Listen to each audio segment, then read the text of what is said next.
Recovering deleted messages on FuboTV can be a straightforward process if you follow the right steps. Here is a simple guide to help you retrieve your lost messages. Step 1. Check your email. Look for any email notifications from FuboTV regarding your messages. Sometimes, important messages are sent to your registered email, which can provide the information you need. Step 2. Log into your FuboTV account. Access your FuboTV account by logging in with your credentials. Once logged in, navigate to the account settings or messages section to see if there are any options to view archived or deleted messages. Step 3. Contact customer support. If you cannot find your messages, reach out to FuboTV customer support.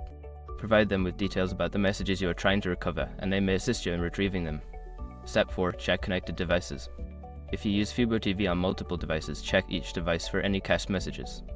Sometimes, messages may still be stored locally on a device even if they appear deleted on another. Step 5. Review app updates. Ensure that your FuboTV app is updated to the latest version. Sometimes, updates can restore features or settings that may help you recover deleted messages. In conclusion, while recovering deleted messages on FuboTV may require some effort, following these steps can increase your chances of retrieving the information you need.